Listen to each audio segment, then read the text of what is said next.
Hello दोस्तों, नमस्ते प्रणाम। मैं सुनीता यादव आज अपने यूट्यूब चैनल पे आप सब लोग को स्वागत करती हूँ। और आज आप सब लोग के बीच में देवी माँ का भजन लेकर आप लोग कैसा लगा कमेंट जरूर बताना और लाइक सब्सक्राइब शेयर जरूर करना और अपना प्यार आशीर्वाद जरूर देना और पूरा आज करके जरूर सुनना आप लोग को कैसा लगा देवी माँ का भजन। भगवा चलेला देवी संघवा गजब निकला गई है मैया। भगवा चलेला देवी संघवा गजब निकला गई है मैया।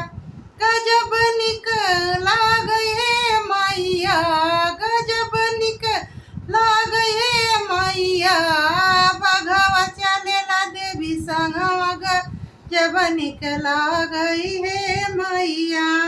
शेरावा सवार मैया मलिया घरे गईली। शेरावा सवार मैया मलिया घरे गईली।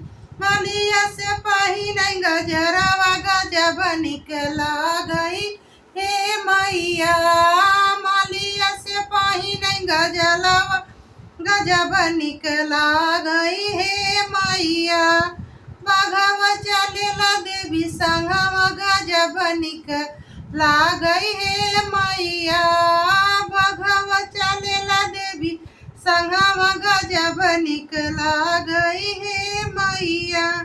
शेरावा सवार मैया शेरावा सवार मैया मारा घरे गईली। शेरावा सवार मैया मारा घरे गईली। मारिन से घुटली गेड़ुलावा गजब निकला गई हे मैया। मालिन से घुटली गेड़ुलावा गजब निकला गई है मैया। गजब निकला गई है मैया। गजब निकला गई है मैया। भगवा चलेला देवी संघवा गजब निकला गई है मैया। भगवा चलेला देवी संघवा गजब निकला गई है मैया। बग शेरावा सवार मैया सोनरा घरे गईली। शेरावा सवार मैया सोनरा घरे गईली। सोनारा से पहिने मुकुटवा गजब निकला गई है मैया।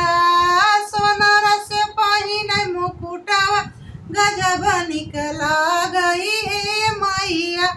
गजब निकला गई है मैया। गजब निकला गई है मैया। शेरावा चले भगवा चलेला मई संगवा गजब निकला गई है मैया।